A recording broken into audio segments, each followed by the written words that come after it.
मित्रों, बीए भाग प्रथम की इस व्याख्यान माला में आपका स्वागत है। हम कहानी की कहानी अर्थात कहानी के विकास क्रम को या कहानी के इतिहास को जानने की कोशिश कर रहे हैं और उसी के अंतर्गत हमने पिछले व्याख्यान तक आधुनिक कहानियों के भेदों पर चर्चा प्रारंभ कर दी थी और कुछ भेदों जिनमें नई कहानी, कहानी, सचेतन कहानी, सहज कहानी, कहानियों के इन भेदों पर हमने चर्चा कर ली थी। आज हम उससे आगे बढ़ते हुए इसके 4-5 भेद और हैं प्रमुखतः। ऐसे तो बहुत से भेद किए जाते हैं, विभिन्न विद्वानों ने अलग अलग तरीके से इनके भेद अपनी सुरुचि के अनुसार, अपनी जानकारी के अनुसार किए हैं, लेकिन हमने जो मुख्य मुख्य भेद रहे उन्हीं को छांट करके यहाँ आपके सामने प्रस्तुत करने का प्रयास किया है। आज हम आंचलिक कहानी की विशेषताएं, समांतर कहानी की विशेषताएं, इसके साथ साथ जनवादी कहानी क्या है और लघु कथा क्या है, इसके बारे में थोड़ा सा जानने का प्रयास करेंगे और इसी के साथ आधुनिक कहानी के भेदों के बारे में हमारी जानकारी हम पूर्णता की तरफ प्राप्त कर लेंगे।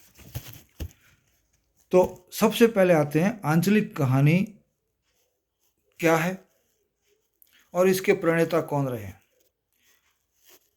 आंचलिक कहानियों के प्रणेता का जहाँ तक सवाल है, ये श्रेय फणीश्वर नाथ रेणु को दिया जाता रहा है।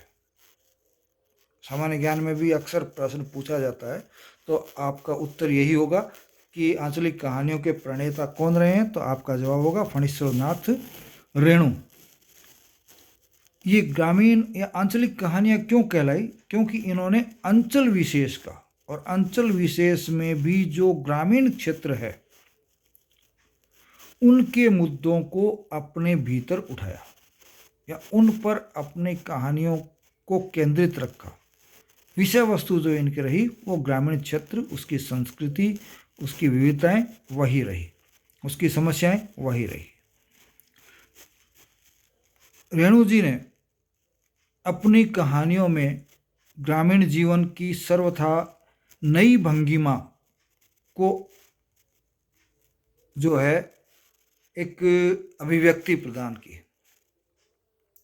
और इस आंदोलन की जो कहानियां रही वो अपनी अलग ही विशेषताओं के कारण, अपनी अलग ही खुशबू बिखेरती रही।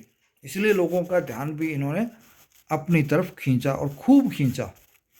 अब इन कहानियों में आप जैसे हमने चर्चा की कि क्या होती है आंचलिक कहानी, तो उसके अंतर्गत लगभग तो हमको पता लग गया कि इसकी क्या विशेषता होनी चाहिए, लेकिन फिर भी हम ये देखने की कोशिश करेंगे कि इन कहानियों में प्रमुखतः कौन कौन सी विशेषताएं हो सकती है। पहली विशेषता के रूप में हम देख सकते हैं कि इसमें ग्रामीण और उस क्षेत्र विशेष के जो रीतियां हैं, उनके जो रिवाज हैं, उनका विशिष्ट चित्रण मिलता है। दूसरी विशेषता के अंतर्गत हम ले सकते हैं कि ग्रामीण क्षेत्रों की जो राजनीतिक चेतना होती है उसका प्रकाशन भी इन कहानियों में मिलता है। इससे पहले ग्रामीण क्षेत्र की राजनीतिक चेतना की तरफ साहित्य में ध्यान नहीं दिया जाता था, लेकिन फणीश्वर नाथ रेणु और फिर इनसे प्रभावित लेखकों ने जिन्होंने की आंचलिक कहानियाँ लिखी उनमें राजनीतिक चेतना, विशेष तौर पर ग्रामीण राजनीतिक चेतना पर विशेष ध्यान दिया गया। इसके साथ साथ तीसरी विशेषता है लोक जीवन और लोक संस्कृति, इसका चित्रण।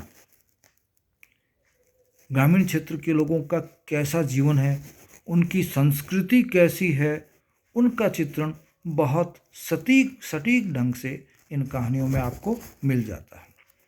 इसके साथ साथ इन कहानियों की भाषा संबंधी विशेषताओं पर जब हम चर्चा करते हैं तो हम पाते हैं कि इन्होंने लोक की भाषा का या उस क्षेत्र विशेष की भाषा का ही प्रयोग किया। रेणु जी मूलतः बिहार क्षेत्र के आसपास के रहने वाले थे, तो उन्होंने अपने जो आंचलिक कहानियाँ लिखी या आंचलिक उपन्यास लिखा जिसमें मैला आंचल काफ़ी प्रसिद्ध रहा है, और जहाँ तक मेरे को ध्यान आ रहा है इस पर फिल्म भी बनी है। तो उसमें उसी क्षेत्र विशेष की भाषा के शब्दों का प्रयोग किया है। उसका प्रभाव क्या आया? जब लोक भाषा का प्रयोग जब साहित्य में होता है तो उसमें एक विशेष सरसता आ जाती है, एक रोचकता आ जाती है, और वो इन कहानियों में हमको समृद्धता के साथ दिखाई देती है। इसके साथ साथ ग्रामीण जीवन और ग्रामीण जीवन की जो भीनी भीनी गंध है उसका आकर्षण भी इन कहानियों में हमको मिल जाता है, क्योंकि उसको छू रही है, उसकी विविधताओं को अपने भीतर समेटे हुए, उसकी अच्छाइयाँ हैं, उसकी बुराइयाँ हैं, उसका निरालापन है, वो सब इन कहानियों में मिलता है। तो ये कहानियाँ जो है एक विशेष गंध लिए हुए हमको दिखाई देती है।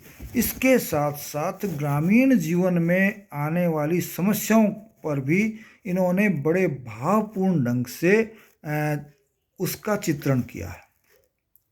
तो ग्रामीण क्षेत्र की जो भावनाएं हैं, ग्रामीण क्षेत्र की समस्याओं के प्रति उनका बड़ा ही मार्मिक ढंग से बड़ा सशक्त प्रदर्शन इन कहानियों में होता है। रेणु के अलावा इस तरह के जो कहानीकार हैं उनमें मार्कंडेय, शिव प्रसाद सिंह, अमरकांत, रामकुमार भ्रमर आदि का नाम लिया जा सकता है। इसके बाद अगली जो आधुनिक कहानी आती है, या आधुनिक कहानियों का जो एक भेद आता है, एक जो हम कहते हैं कि एक आप कह सकते हो कि इसमें आंदोलन वो जो है समांतर कहानी के रूप में चला। तो अगली बात है समांतर कहानी की, कि ये कहानियां क्या होती हैं। इनका आरंभ जो है वो 1974 में सर्वप्रथम कमलेश्वर द्वारा सारिका पत्रिका में किया गया। उस सारिका पत्रिका के माध्यम से कमलेश्वर ने कुछ कहानियों को लिखा, जिनमें कि उस समय विशेष की, और दूसरी चीज़ जो अन्य कहानियाँ लिखी जा रही थी उन कहानियों के समांतर विषयों को लेते हुए अलग हटके थोड़ा चले, उन कहानियों को समांतर कहानियों के नाम से जाना जाता है। और उसको सारिका पत्रिका में सर्वप्रथम ऐसा माना जाता है कि कमलेश्वर द्वारा 1974 में हमारे सामने प्रारंभ किया गया।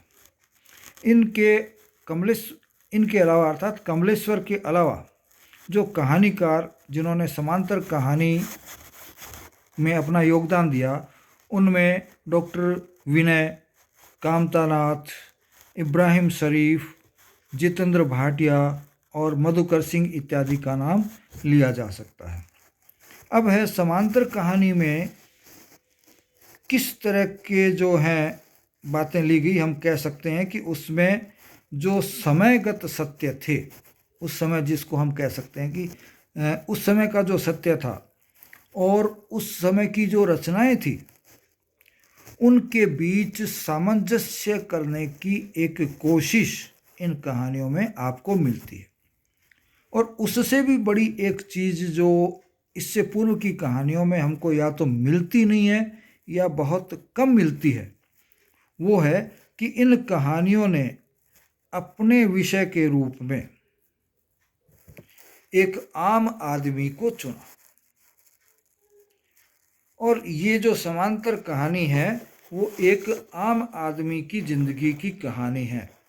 और ज़िंदगी में हम जानते हैं कि संघर्ष होते हैं, लड़ाइयाँ होती है, तो ये जो है कहानियाँ एक आम आदमी की जिंदगी की कहानी है, उसकी जीवन के संघर्ष की कहानी है, उसके द्वारा या आम आदमी के द्वारा लड़ी जाने वाली लड़ाइयों का चित्रण करती है। और इसके साथ साथ इसी को आगे बढ़ाएं तो हम कह सकते हैं कि इस तरह की कहानियों में आम आदमी के प्रति प्रतिबद्धता, पक्षधरता को बड़े जोर शोर के साथ उठाया गया। यही इस आंदोलन की एक बहुत बड़ी विशेषता रही है।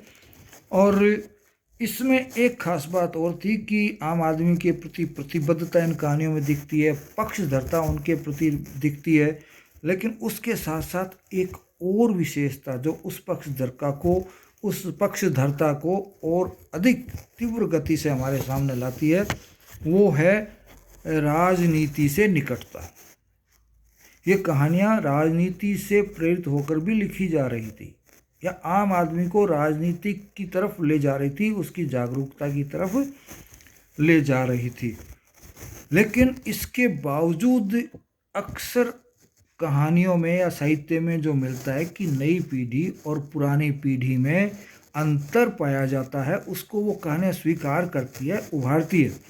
लेकिन समांतर कहानियों की विशेषता रही कि इन्होंने पीढ़ियों के विभाजन को स्वीकार नहीं किया, या ये कह सकते हैं कि इन्होंने पीढ़ियों के विभाजन को पूरी तरह से अस्वीकार कर दिया। और इसके बाद इन्होंने निश्चित दिशा परिवर्तन के लिए स्वयं को समर्पित किया है। इन कहानियों में इन कहानीकारों का लोगों के दिशा परिवर्तन के लिए पूरी तरह से समर्पण का भाव मिल जाता है। लेकिन समस्या क्या आई? ये कहानियाँ बातें तो बड़ी बड़ी कर रही थी, लेकिन इसका परिणाम ऐसा नहीं हो पाया कि जो बातें ये कह रहे थे उस पे ये पूरी तरह से चल पाए, उसको पूरी तरह से उभारने में सफल रहे। इसलिए ये समांतर कहानी जो थी, या समांतर कहानी का आंदोलन जो था, वो आंदोलन सफल नहीं हो पाया और जल्दी ही दम तोड़ गया। इसके बाद एक कहानियों में आंदोलन और चला, जिसे हम कहानी का ही एक भेद कह सकते हैं, वो है जनवादी कहानी। नाम से स्पष्ट है कि जनवादी कहानी क्या रही होगी।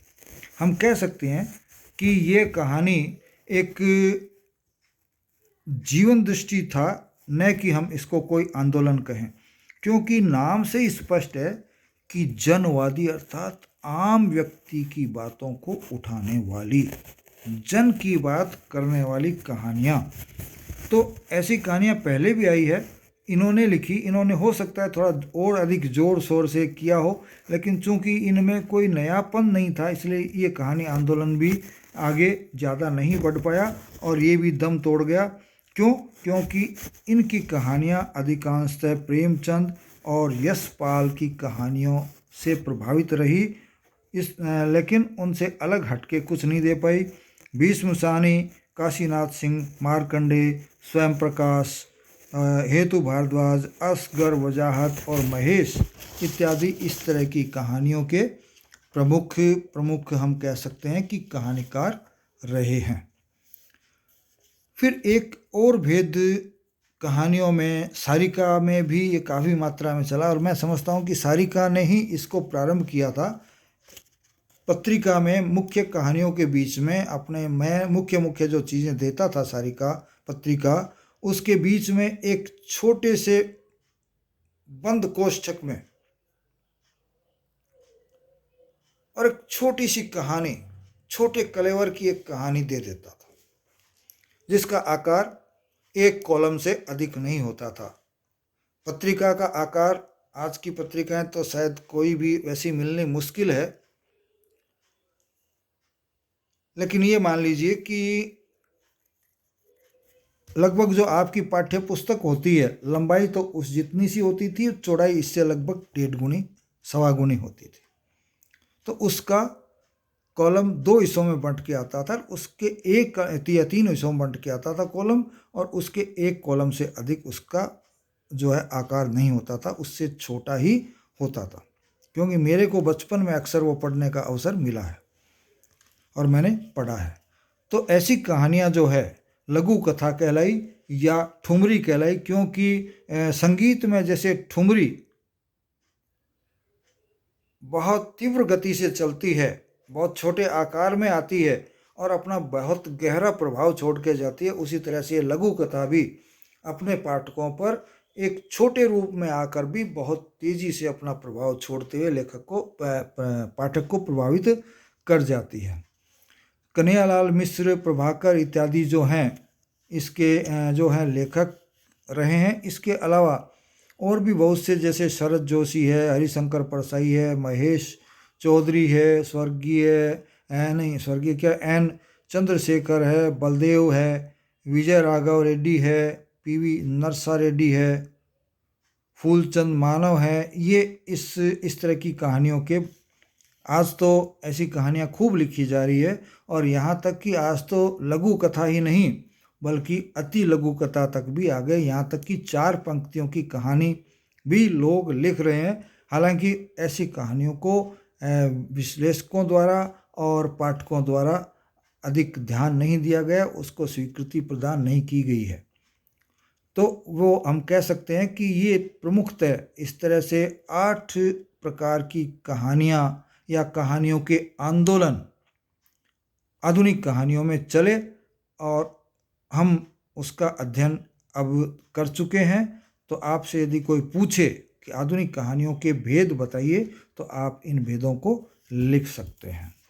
इसी के साथ आज की हमारी बात यहीं मैं उसको विराम देता हूँ। आगे यदि अवसर रहा तो हम थोड़ा सा जो कहानियों के, आधुनिक कहानी के जो विशेषताएं हैं उनको जानेंगे। अन्यथा हम जो आपके पाठ्यक्रम में कहानी है पहली, उसको पढ़ने की कोशिश करेंगे, समझने की कोशिश करेंगे कि हम किस तरह से कहानी को पढ़ें, किस तरह से उसको समझें, किस तरह से उसका उद्देश्य लेकर के लेखक चल रहे हैं, वो सारा समझने का प्रयास हम अगले व्याख्यान में कर सकते हैं, या फिर उससे अगले व्याख्यान में प्रारंभ करेंगे। जय हिंद, जय भारत।